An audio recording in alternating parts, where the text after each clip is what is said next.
पर कितना पहुंच पाते हैं मन के द्वार में। अभी ये तो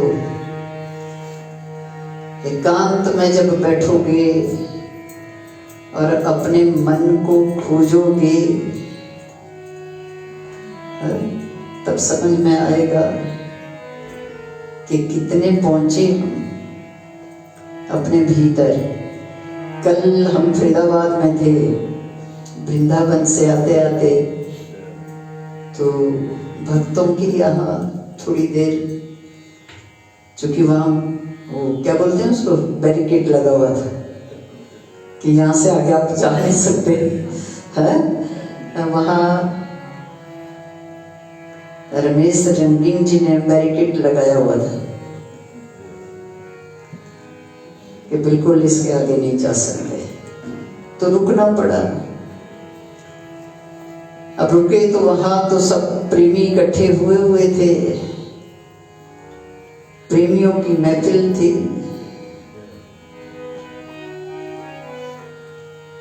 तो हमने कहा भाई चलो अपना अपना अनुभव बताओ। तो सबने जो अपने अपने अनुभव सुनाए, सुनाते गए। अब कितना सुनाते जाए कि तो कई तो कहे कि अगर लिखने लगे तो पूरे ग्रंथ बन जाएंगे। तब भी वो क्या कहते हैं कि समुद्र की स्याही बनाऊं और जितने वन है, वृक्ष है, उनकी कलम बनाऊं, तब भी तेरी महिमा लिखी ना जाए। तो ऐसे भक्त जब अपना अनुभव सुना रहे थे तो रोंगटे खड़े हो जाए। अब हमें तो सारी चीजें याद नहीं रहती, करता तो नाथ ही है। सुबह भी आज जब मन की बात में भक्त आए थे गाजियाबाद से, बताया कहाँ से आए, तो कुछ पुराने भक्त थे, उनके साथ कुछ नए भक्त आए थे। तो मेरी आदत है पूछती हूँ कहाँ से आए हो, पहले भी आए भाई, ये बात जरूर पूछती हूँ, पहले भी आए। क्योंकि जो पहले आ गया वो फिर रोता हुआ नहीं आता, वो तो फिर हंसता हुआ ही आता है इस दरबार में। पहली बार आए तो रो रहे थे, थोड़ा थोड़ा लग रहा था कि पहली बार आए, लेकिन फिर भी हमने पूछा पहली बार, कहते जी पहली बार आए, किसके साथ आए? तो भक्त जो उनके साथ थे वो खड़े हो गए, बोले जी हमारे साथ आए। आप कैसे जुड़े थे? बोला हमें भी कोई लेकर आया था, हम भी किसी के साथ आए थे। फिर क्या लाभ हुआ आपको यहाँ आने से? बोला जब से यहाँ आए तब से मौज ही मौज है, तब से मौज ही मौज है।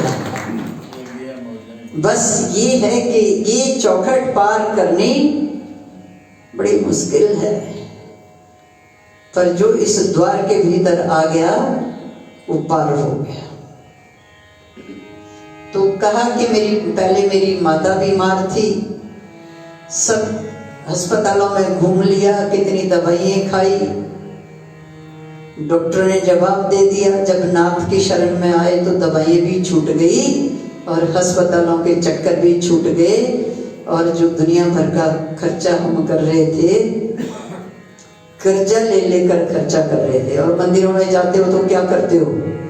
पहले पॉकेट देखते हैं, छोटा सा सबसे छोटा नोट कौन सा है हमारी जेब में।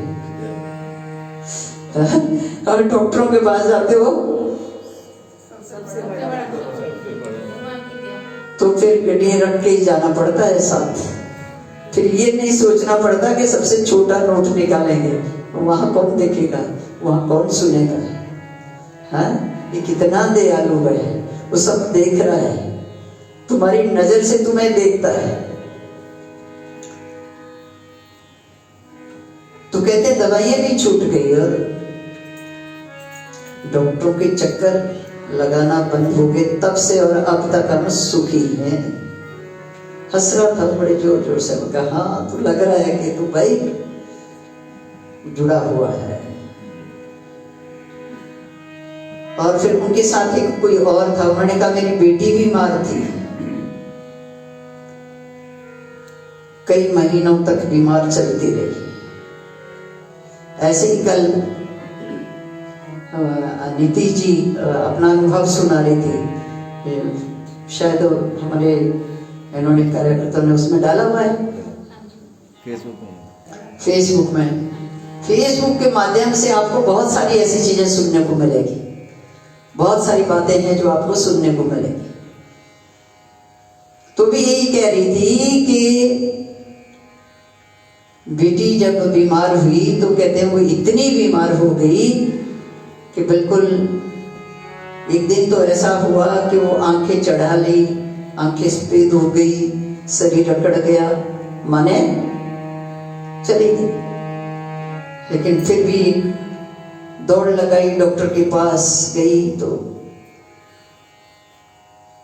साथ में ईश्वर के चरणों में भी अर्जी लगाई कि तू कृपा कर, और वो सामने खड़ा हो गया।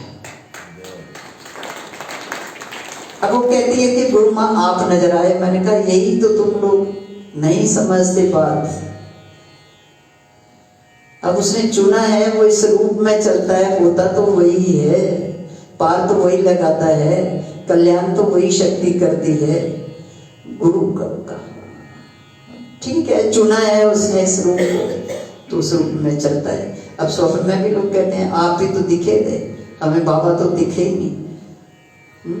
मैंने कहा तुम भी तो बाबा हो, तुम भी वही ईश्वर हो, हम भी वही ईश्वर हैं। जिस रूप में आ जाए उसका शुक्राना करो। जिस घड़ी तुम्हें पार लगा दे उस घड़ी उसका शुक्राना करो, बल उसका शुक्राना करो, जुड़ो उसके साथ, हर श्वास में उसका नाम लो। तो ऐसे बहुत वो प्रेमियों की महफिल थी, है? प्रेमियों की महफिल थी कल। तो सब अपना अपना अनुभव। एक बेटी को और हमने कहा चल आप भी सुनाओ अपना अनुभव। तो रोना ही शुरू, बोले तो सुनाएगी क्या, तो रोएगी। चलो रोने वाली पिक्चर बना दो भाई, है? इसके तो इतने अनुभव है और इतनी वो समर्पित है। ऐसे ऐसे नाथ के बच्चे नाथ से जुड़े हुए हैं। बहुत अच्छा लगा कल हमें जब उस महफिल में हमें भी बैठने का सौभाग्य मिला।